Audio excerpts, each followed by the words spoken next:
What's up, everyone? This is Dale from Upstate Bets and DFS. I'm here with my partner Riaz, and we're doing another Prize Picks video. But for today, I think we're just going to focus on fantasy score. Unfortunately, on the single stat, um, actually, they just updated some things on here. If you go to single stat, right now I'm getting the points for the New York Knicks and the Chicago game.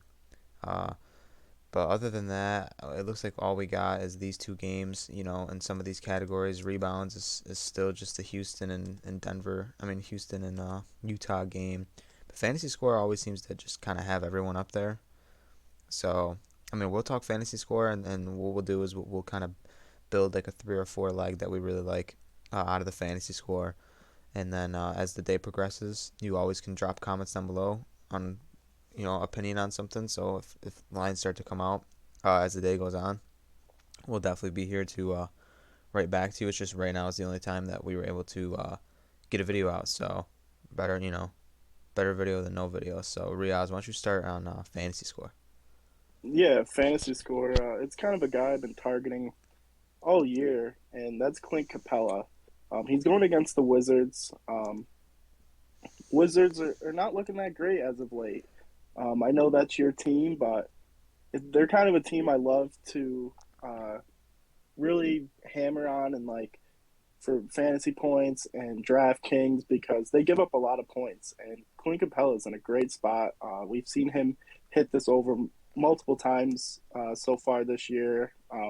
He doesn't really do much but score and get rebounds, but here I think he's going to have a pretty good game. So I like Clint Capella here. Yeah, I just think Washington just like I like targeting centers against Washington. Now you got the news that Daniel Gafford has went down.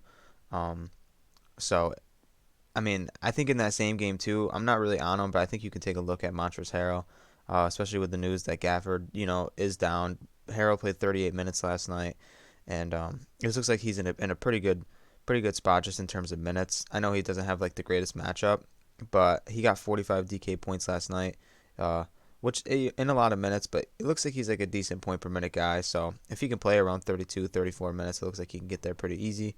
Um, Other than that, I mean, another guy just kind of based on volume is Tyrese Maxey. We haven't seen him like kind of smash or anything yet this year, but they're playing against Detroit. I do think that this game can definitely blow out pretty quick.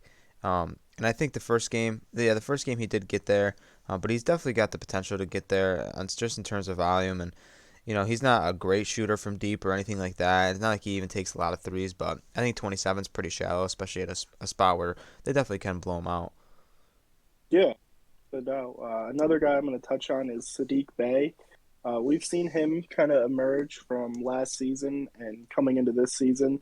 He's had a couple down games, but he's got a nice matchup against Philly. It helps with Ben Simmons still not playing.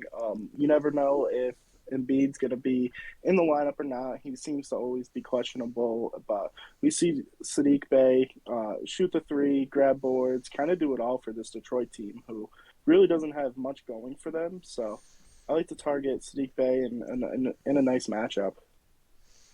And then scrolling down a little bit more, an under that I kind of like here is I kind of like the under on Luca. I know it's kind of crazy to say. We don't really take unders much, but I'm not saying Luca's gonna have a horrible game, but I just think like 49, 50 is good for him there. I think Dejounte Murray is just an awesome defender, and I don't know. It looks like it's gonna be like a slow paced matchup.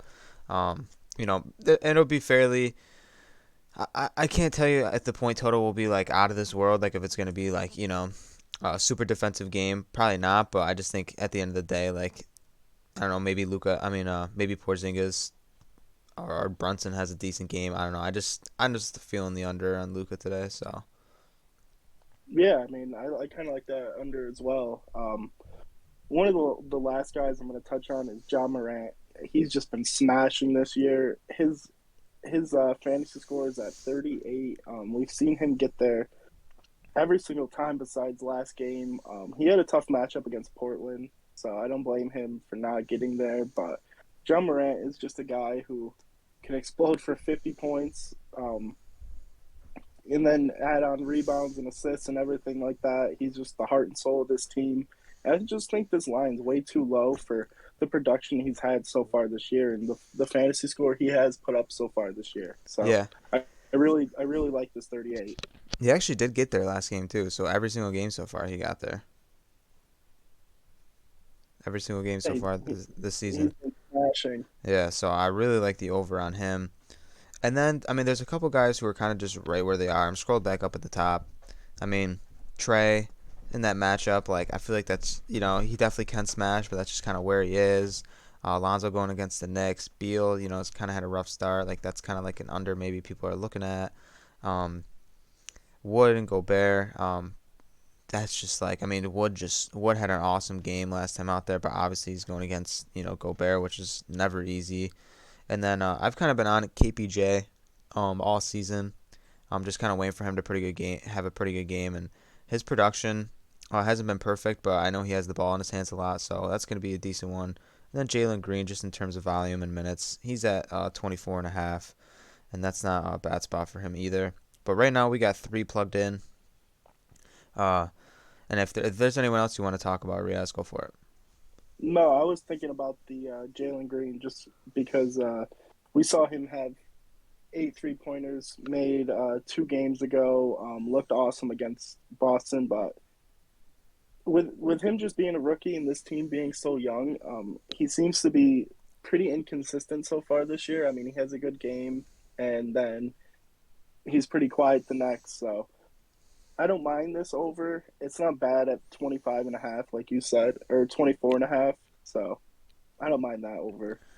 And then we saw Dejounte Murray smash for like a triple double. So I mean, if that's gonna be, something he's doing consistently. I mean, not only that, but he does get like, steals, blocks. Like he's an awesome defensive player.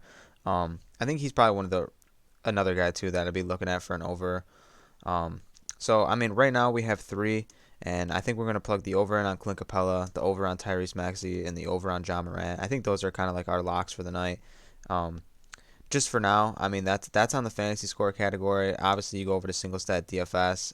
Nothing's really been updated, and I hate to just kind of blurt out some stuff and then some lines shift and then maybe some other things start coming out. But for the points category, I mean if you want to touch on it quick, um, Yeah, yeah, go for for the it. points, just kind of scrolling through. Um, I don't mind the Kevin Porter Jr. Like you said, we're kind of waiting for him to have a monster game. I mean, he's definitely capable of it. And with all these bad games he's had, 15 and a half is not a bad line at all. Yeah, and then Randall, I think that's like a nice spot. I mean Chicago, they're 4-0. The Knicks might want to put a stop to it. So we'll kind of see like if Randall needs to have a big one for that to happen. Um, and I don't know. No one else is really like jumping off the page. Rebounds again is pretty shallow. Like Gobert is like at 15, and he's going against someone who's also a really good rebounder, Christian Wood. So that's maybe like an under. I know he's been just like absolutely smashing that 15 number. Like he's been getting like 20 rebounds a game. So, but that is definitely high. Especially the spot where they might blow him out. He might not play the full minutes. So I'll just hop right over to three pointers made. There's four guys here, and like I said, I mean I like Porter Jr. and no one really out here is just kind of you know showing me any love. Yeah, I mean, I'm right there with you. Mike Conley's made a good amount of threes so far this year, so I don't really mind that over. But other than that, I mean, Kemba, we haven't really seen him play as much as we thought he would for the Knicks, and it's kind of a toss up whenever you see like Lonzo or Zach Levine. So I'm not gonna touch those, and then Christian Wood. That's just a lot for me. I know he's got it the past couple of games, but I think he's gonna have a tough matchup here against Utah. Yeah. So I think for now, what we'll do, we'll just kind of plug in these three. Um, So if you guys want to run with this tonight, I mean, we're pretty confident in it. Like I said, nothing's really guaranteed in the NBA DFS world. So just be responsible with it, and then we'll get the video out a little bit later tomorrow, just because right now is the only opportunity, and unfortunately, we're just kind of working with what we got, so we wanted to get some content out. So either way, thank you for watching. As always, leave a comment down below if you have any questions, and like the video if you like it, and hit that subscribe, and we'll see you on the next one. Peace.